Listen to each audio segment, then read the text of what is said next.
اللہ نے ان کو نبی بنایا اور ان کے پاس وحی بھیجنے کا سلسلہ جاری فرمایا، اور آدم علیہ السلام کے بعد پھر اور بہت سارے انبیاء علیہم السلام آئے، تقریباً 1,24,000 انبیاء علیہم السلام تشریف لائے۔ ان کے پاس اللہ تعالیٰ کی طرف سے وحی آتی رہی، ہدایت آتی رہی کہ انسان کو کیا کرنا چاہیے اور کن کاموں سے بچنا چاہیے، اور آخر میں حضور پاک صلی اللہ علیہ وسلم تشریف لائے، اور جتنے بھی انبیاء علیہم السلام تشریف لائے ان سب کا مقصد یہ تھا کہ انسان کا تعلق اللہ تعالیٰ سے جڑ جائے، اور اللہ تعالیٰ جس طرح چاہتے ہیں اس طرح انسان زندگی گزارے۔ چنانچہ تمام انبیاء علیہم السلام نے یہی کوشش فرمائی، اور یہ فرمایا ان ارید الا الاصلاح ما استطعت، نہیں چاہتا میں مگر اصلاح کرنا جتنا ہو سکے، جتنا میری استطاعت اور طاقت میں ہو، وما توفیقی الا باللہ، اور میری توفیق بھی اللہ کے ہاتھ میں ہے۔ جو کچھ میں کام کر رہا ہوں اس کے لیے اللہ نے جو اسباب بنا دیے اور جن لوگوں کے دلوں میں اللہ نے ہدایت ڈال دی، یہ سب اللہ کی طرف سے۔ تو بہرحال حضور پاک صلی اللہ علیہ وسلم سب سے آخر میں تشریف لائے، آخری دین لے کر کے آئے۔ اب آپ کے بعد نہ کوئی نبی ہے نہ کوئی دین ہے، اور حضور صلی اللہ علیہ وسلم جو دین لے کر کے آئے وہ دین فطرت ہے، انسان کی فطرت کے مطابق ہے وہ دین، اس لیے کہ انسان جو قانون بناتا ہے وہ ناقص ہے، اس کو خود ہی پتہ نہیں کل کیا ہونے والا ہے۔ آج کوئی قانون بناتا ہے، کل اس کو کینسل کرتا ہے، پرسوں دوسرا بناتا ہے، یہی ہو رہا ہے۔ اور وہ جو قانون بناتا ہے وہ انسان کی کامیابی کی ضمانت نہیں ہے، گارنٹی نہیں ہے کہ اس قانون پر چل کر انسان کامیاب ہو جائے۔ اسی طرح سے انسان کے اپنے بنائے ہوئے جو رسم و رواج ہیں وہ کوئی گارنٹی نہیں کہ اس پر چل کر آدمی کامیاب ہو جائے۔ ایسے ہی انسان کی بنائی ہوئی جو فیشنیں ہیں وہ کوئی گارنٹی نہیں ہے کہ اس پر چل کر آدمی کامیاب ہو جائے۔ لیکن اللہ کا بھیجا ہوا جو دین ہے یہ، کیونکہ اللہ تعالیٰ نے ہی انسان کو بنایا ہے، اور اللہ تعالیٰ کو معلوم ہے کہ انسان کون سے کام کرے گا تو اس کی زندگی کے لیے فائدہ مند ہے، اس کی صحت کے لیے فائدہ مند ہے، اس کے سماج کے لیے فائدہ مند ہے، اور کون سے کاموں سے بچے گا تو اس کے لیے فائدہ مند ہے، صحت کے لیے، زندگی کے لیے، سماج کے لیے۔ تو اللہ تعالیٰ نے جن کاموں کے لیے کرنا ضروری تھا ان کا حکم فرمایا، اور جو کام انسان کے لیے نقصان دہ تھے ان سے منع فرما دیا۔ اس کو کہتے ہیں حلال و حرام، جائز اور ناجائز۔ تو شریعت نے، اسلام نے، یہ انسان کی فطرت کے مطابق ہے، اللہ کا بنایا ہوا دین یہ انسان کی فطرت کے مطابق ہے۔ فطرت میں نے بناوٹ، انسان اپنی بناوٹ کے لحاظ سے جو کام کرے گا فائدہ مند ہوگا، جس کام سے بچے گا وہ اس کے لیے فائدہ مند ہوگا، اور اگر کرے گا تو نقصان دہ ہوگا۔ ان نقصان دہ کاموں سے بچایا حرام سے، اور فائدہ مند کاموں میں لگایا جائز اور حلال کاموں میں، یہ انسان کی فطرت کے مطابق ہے۔ فطرت اللہ التی فطر الناس علیہا لا تبدیل لخلق اللہ، اللہ نے انسان کی جو فطرت بنائی ہے یہ دین اس کے مطابق ہے، اور اللہ کے احکام میں کوئی تبدیلی نہیں ہوتی۔ تو یہ اللہ تبارک و تعالیٰ کا بھیجا ہوا قانون ہے جو دین اسلام ہے، اور اس کے مطابق آدمی عمل کرتا ہے تو اس کی زندگی کے لیے بھی فائدہ مند ہے، صحت کے لیے بھی فائدہ مند ہے، اور اس کے سماج کے لیے بھی فائدہ مند ہے۔ موجودہ زمانے کے اندر لوگوں نے زندگی گزارنے کا ایک طریقہ اختیار کیا جس کو فیشن پرستی کہتے ہیں، مغرب پرستی، فیشن پرستی، اور وہ اس میں اتنے بڑھے کہ انسانوں کو انہوں نے جانور کر دیا۔ یورپ کے اندر، فرانس کے اندر، مغربی ملکوں کے اندر لوگ ننگے رہنے لگے، اتنی بے حیائی، اتنی فیشن پرستی، جانور ہو گئے، حتیٰ کہ حلال و حرام کی کوئی تمیز نہیں، اور بغیر نکاح کے، بغیر رشتے کے رہنے لگے، اور ماں بہن میں کوئی تمیز نہیں۔ اس طرح سے انہوں نے انسان کو جانور بنا دیا۔ اس کا نتیجہ ہوا کہ ان کے یہاں خاندانی نظام بکھر گیا، ان کے یہاں کوئی رشتہ نہیں، کون ماموں ہے، کون بھائی ہے، کون بہن ہے، کون چچا ہے، کون پھوپھا ہے، رشتے، خاندانی نظام ان کا بکھر گیا، اور خاندانی رشتے ختم ہو گئے، اور لوگ جانوروں کی طرح سے زندگی گزار رہے ہیں، جس کے ساتھ چاہ رہے ہیں زندگی گزار رہے ہیں، جب تک چاہ رہا چھوڑ دیا۔ اس کا یہ نتیجہ ہے کہ وہاں پر حرام بچوں کی تعداد کافی ہوگی، اور وہ بے سہارا بچے، ان کا کوئی دیکھ ریکھ کرنے والا نہیں، ان کا کوئی سہارا نہیں، تو معاشرے کا نظام ان کا ختم ہو گیا۔ اللہ تعالیٰ نے ہم کو کتنا اچھا معاشرے کا نظام دیا، نکاح کے ذریعے سے ایک دوسرے سے رشتہ جڑتا ہے، دو خاندان جڑتے ہیں، اور جو بچہ پیدا ہوتا ہے اس کو ایک طرف ددیالی خاندان سے طاقت ملتی ہے، ایک طرف ننیالی خاندان سے طاقت ملتی ہے، ایک طرف سسرالی خاندان سے طاقت ملتی ہے۔ اس طرح سے خاندانی نظام چل رہا ہے اور پاکیزہ رشتے جڑ رہے ہیں ایک دوسرے کے ساتھ۔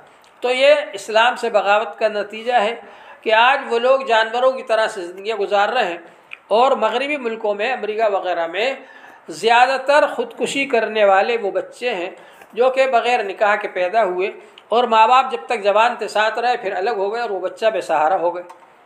تو یہ جو نظام ہے اسلام کا، یہ رحمت ہے۔ آج وہ اپنے کلچر سے پریشان ہیں اور اسلام کی طرف دیکھ رہے ہیں کہ اسلام میں ہم چلے جائیں تو ہم کو پناہ مل جائے۔ اسی طرح اسلام کا مالیاتی نظام ہے۔ مالیاتی نظام کتنا صاف ستھرا ہے۔ ان لوگوں نے پہلے کمیونزم کو چلایا کہ کوئی کسی چیز کا مالک نہیں ہو سکتا، سارے کے سارے لوگ ایک حکومت کے غلام ہیں، مزدور ہیں، سب دن بھر کام کرو، ایک حال میں آ کر سو جاؤ، حکومت جو روٹی دے وہ کھا لو، اور جو عورتیں بھی وہاں ہیں، آدمی بھی ہیں، جس کے ساتھ چاہو رات گزار لو، اور اس کے بعد پھر چلے جاؤ دن میں کھانا مزدوری کرنے کے لیے، رات میں آ کر کھانا کھا لو۔ یہ انہوں نے انسانوں کو جانوروں کی طرح سے کر دیا۔ کمیونزم نے کوئی کسی چیز کا مالک نہیں ہو سکتا۔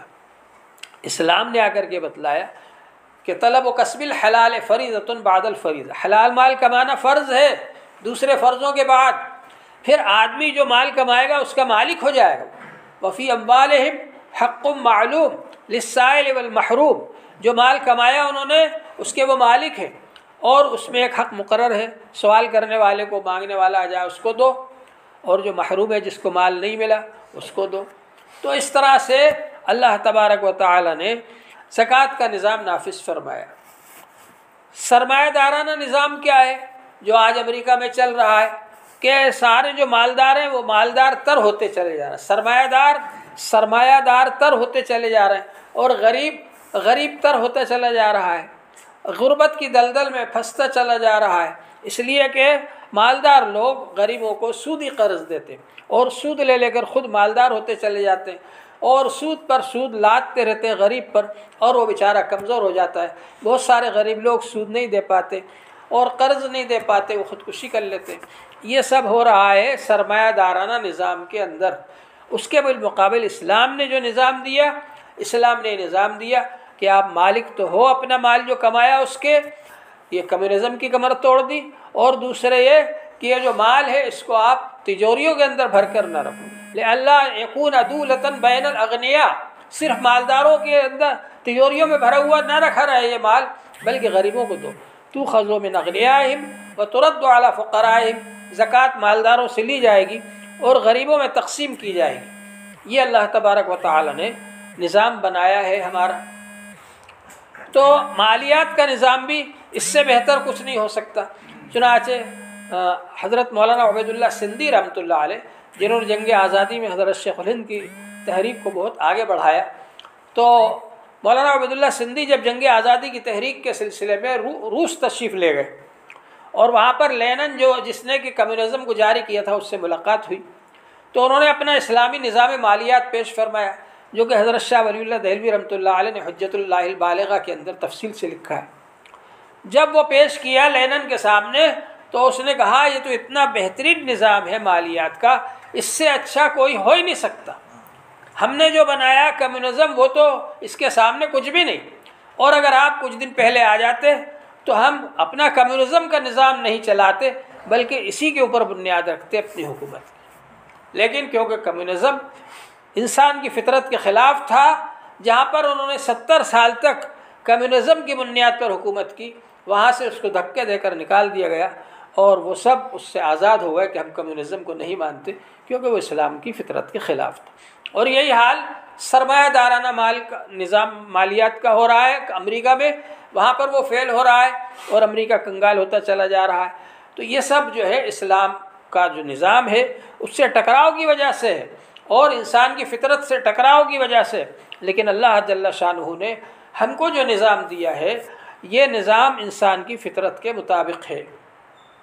اور اب تو لوگ سائنسداں لوگ جو ہیں ریسرچ کر رہے ہیں قرآن پاک کی آیتوں پر، حضور صلی اللہ علیہ وسلم کی ایک ایک سنت پر ریسرچ کر رہے ہیں اور بتلا رہے ہیں کہ اس میں کیا کیا فائدے ہیں انسان کے لیے، ایک ایک سنت پر ریسرچ کر رہے ہیں۔ ہم لوگ ان سنتوں کی قدر و قیمت کو اور اس کی اہمیت کو نہیں پہچانتے، لیکن وہ لوگ ریسرچ کر کے وہاں تک پہنچ رہے ہیں اور اس بات کو بتلا رہے ہیں کہ اس میں کیا کیا فائدہ ہے۔ مثال کے طور پر کھانے کے بعد انگلیاں چاٹنے کا مسئلہ ہے، تو پہلے لوگ برا سمجھتے تھے۔ ایک صحابی ایک مدائن کے گورنر تھے، انہوں نے جب کھانے کے بعد انگلیاں چاٹنا چاہیں تو پاس میں بیٹھے ہوئے لوگوں نے کہا کہ یہاں بڑے بڑے لوگ بیٹھے ہیں، آپ گورنر ہیں اور آپ سب کے سامنے انگلیاں چاٹیں گے تو اچھا نہیں لگے گا، آپ ایسا نہ کیجیے گا۔ تو انہوں نے کہا اَأَتْرُكُ سُنَّةَ حَبِيبِي لِهَٰؤُلَاءِ الْحُمَقَاءِ، ان بیوقوفوں کی وجہ سے کیا میں میرے محبوب صلی اللہ علیہ وسلم کی سنتوں کو چھوڑ دوں؟ اور انہوں نے کھانے کے بعد انگلیاں چاٹی۔ آج سائنسداں تحقیق کر کے ریسرچ کر کے بتلا رہے ہیں کہ کھانے کے بعد انگلیاں چاٹنے سے ہاضمہ صحیح رہتا ہے، ہاضمے کی طاقت بڑھتی۔ حضور صلی اللہ علیہ وسلم کی ایک ایک سنت پر ریسرچ ہو رہا ہے آج کل۔ اسی طرح قیلولے کی سنت ہے کہ دوپہر میں کھانا کھانے کے بعد تھوڑی دیر سونا چاہیے۔ اس کے بارے میں بتاتے ہیں سائنسداں کہ جو قیلولے کی سنت ادا کرے گا تو وہ دل کے اٹیک سے محفوظ رہے گا، بچا ہوا رہے گا۔ تو بہت ساری چیزیں دل کی بیماری کے لیے یہ چیز فائدہ مند ہوتی ہے کہ آدمی دن میں قیلولہ کر لے۔ سائنسداں بتاتے ہیں کہ حضور صلی اللہ علیہ وسلم کے سونے کا طریقہ کیا ہے؟ دائیں کروٹ پر سونا۔ تو کہتے ہیں دائیں کروٹ پر جو سوئے گا اس کی عمر لمبی ہوگی۔ تو اس طرح سے ایک ایک چیز پر ہم تو حضور صلی اللہ علیہ وسلم کی سنت سمجھ کر اس پر عمل کرتے ہیں اور اس میں ہم کو اجر و ثواب ملتا ہے۔ اور یہ جو ہے دنیاوی فائدہ یہ تو تابع ہو کر آتا ہے اس کے، ہم سنت کی نیت سے عمل کریں گے اس کا اجر و ثواب ملے گا، دنیا کا فائدہ ہم کو فری میں ملے گا۔ جیسے بھینس خریدتے ہیں دودھ کے لیے اور گوبر تو ساتھ میں آتا ہی۔ تو انسان جو ہے یہ سوچ کر دین پر عمل کرے کہ ہم کو اللہ کے حکم پر عمل کرنا ہے، حضور صلی اللہ علیہ وسلم کے طریقے پر عمل کرنا ہے، اور حضور صلی اللہ علیہ وسلم کے طریقے پر عمل کرنے میں دنیا کی بھی کامیابی ہے اور آخرت کی بھی کامیابی ہے۔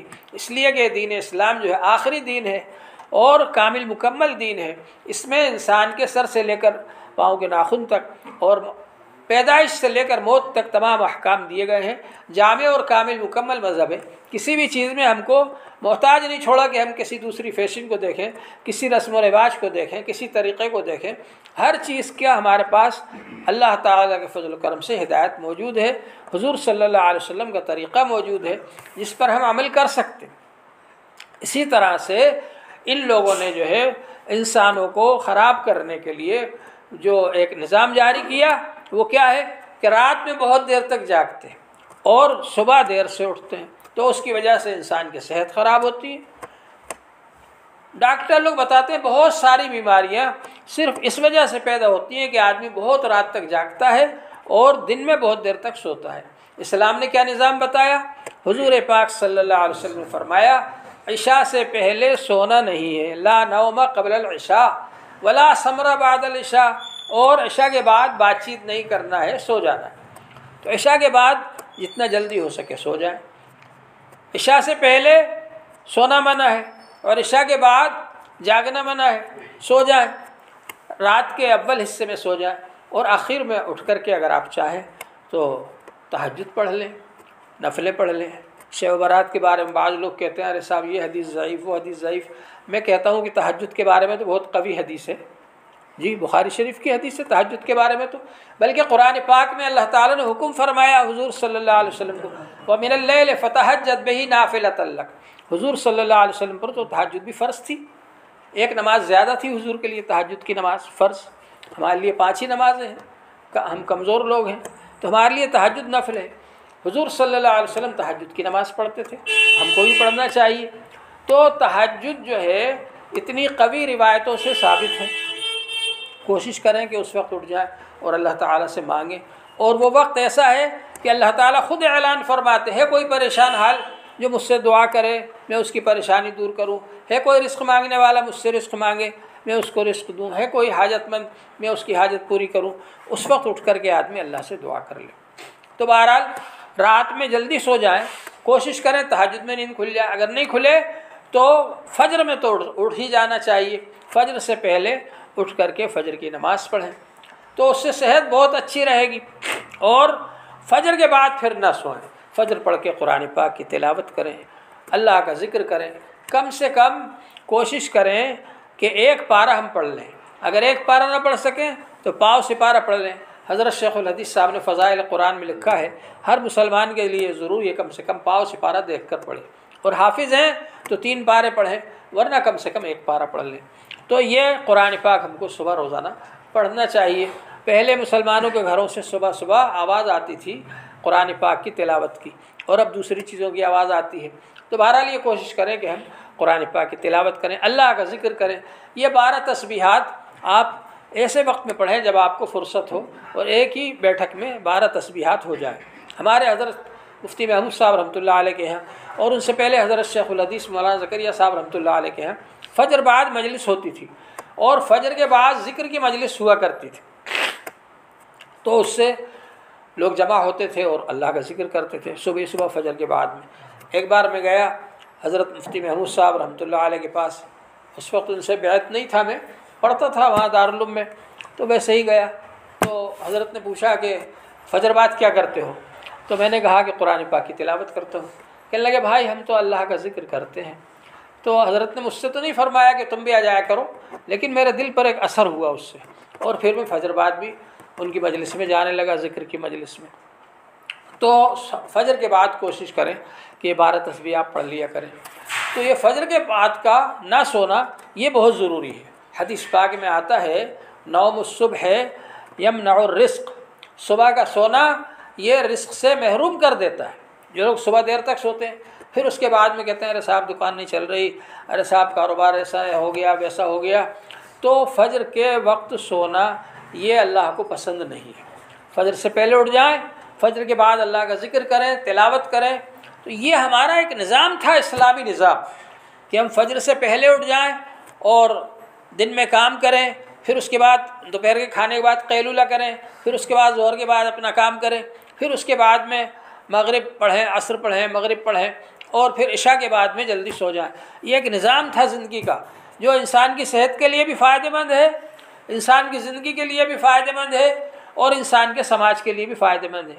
اور دوسرے لوگوں نے بڑی محنت اور کوشش کر کے ایسا نظام جاری کر دیا، ہم بھی اس میں پھنس گئے کہ بہت رات تک جاگ رہے ہیں اور صبح دیر سے اٹھ رہے ہیں، تو اس کی وجہ سے ہماری صحت بھی خراب ہو رہی ہے، اور ہمارا نظام کاروبار کا بھی خراب ہو رہا ہے، اور ہمارا نظام زندگی کا بھی خراب ہو رہا ہے، معاشرے کا نظام بھی خراب ہو رہا ہے۔ اس سے ہم کو بچنا چاہیے، اور اپنے بچوں کی بھی یہ عادت ڈالنا چاہیے۔ تو اصلاح جو ہے انقلابی چیز ہے، یعنی ہماری زندگی کے اندر ایک انقلاب برپا ہو جائے، بدلاؤ ہو جائے، کہ ہم پوری طرح سے اپنی زندگی کے اندر حضور صلی اللہ علیہ وسلم کی اتباع کرنے والے ہوں، اور جو چیزیں اس سے روکنے والی ہیں اس سے بچنے والے ہوں۔ آپ نے سنا ہوگا کہ فضیل ابن عیاض رحمۃ اللہ علیہ، ہمارا جو سلسلہ ہے چشتیہ کا، اس سلسلے میں ان کا بھی نام آتا ہے ہمارے سلسلے میں۔ فضیل ابن عیاض رحمۃ اللہ علیہ بہت بڑے بزرگ ہیں، وہ پہلے ڈاکو تھے، تو ایک گھر کے اندر ڈاکہ ڈالنے کے لیے گئے، وہ اس گھر کا جو مالک تھا وہ رات میں اٹھ کر تہجد کی نماز پڑھ رہا تھا، اور تہجد میں وہ یہ آیت پاک پڑھ رہے تھے قرآن پاک کی، الم یعن للذین آمنوا ان تخشع قلوبهم لذکر اللہ، کیا ایمان والوں کے لیے ابھی وقت نہیں آیا کہ اللہ کے ذکر کے سامنے ان کے دل جھک جائیں؟ بس یہ آیت سننا تھی کہ فضیل ابن عیاض کے دل کی دنیا بدل گئی، کایا پلٹ گئی، ان کے انقلاب برپا ہو گیا زندگی میں، اور وہیں بیٹھ گئے۔ اور جو ساتھی تھے ڈاکہ ڈالنے ساتھ گئے تھے، ان سے کہا کہ بھائی اب تم لوگ جاؤ، جو چاہو کرو، میرا تو اب تمہارے ساتھ رہنا نہیں ہو پائے گا۔ تو انہوں نے کہا ارے صاحب سردار جی کیا بات ہے، آپ کے ساتھ رہے ہم ابھی تک، اب بھی آپ کے ساتھ رہیں گے، بتائیے آپ کیا کرنا چاہتے ہیں؟ کہا کہ بھائی میں تو اب ڈاکے واکے نہیں ڈالوں گا، اور میں تو اب کسی اللہ کے بندے سے ملوں گا اور ان کے سامنے جا کر توبہ کروں گا۔ پھر اس کے بعد میں وہ توبہ کی انہوں نے، اور نیک صالح بزرگ بن گئے، اور اتنے بڑے بزرگ بنے کہ آج چشتیہ کے سلسلے میں بہت بڑے بزرگوں میں ان کا نام آتا ہے، فضیل ابن عیاض رحمۃ اللہ علیہ کا۔ تو انسان کے دل کی دنیا بدل جائے، اللہ تبارک و تعالیٰ تو آواز لگا رہے ہیں، قرآن پاک کی آیت تو آواز لگا رہی ہے، الم یأن للذین آمنوا ان تخشع قلوبہم لذکر اللہ، کیا ابھی ایمان والوں کے لیے وقت نہیں آیا کہ ان کے دل کی دنیا بدل جائے اور ان کے دل اللہ کے ذکر کے سامنے جھک جائے۔ حقیقت یہ ہے کہ یہ آیت ہر آدمی کے لیے ایک چیلنج ہے، ایک آواز لگا رہی ہے کہ ہم اس کو دعوت دیں اور وہ دعوت قبول کی جائے، تو انشاءاللہ تعالی اللہ تبارک و تعالی سے تعلق جڑے گا اور اللہ تبارک و تعالی ہم سے راضی ہو جائیں گے، اور یہ جو ہمارا نظام چل رہا ہے زندگی کا، جس کی وجہ سے ہمارے سامنے پریشانیاں آ رہی ہیں، معاشرے میں پریشانیاں آ رہی ہیں، یہ سب انشاءاللہ ٹھیک ہو جائے گا۔ اللہ تبارک و تعالی ہم سب کو عمل کی توفیق عطا فرمائے۔ وآخر دعوانا ان الحمد للہ رب العالمین۔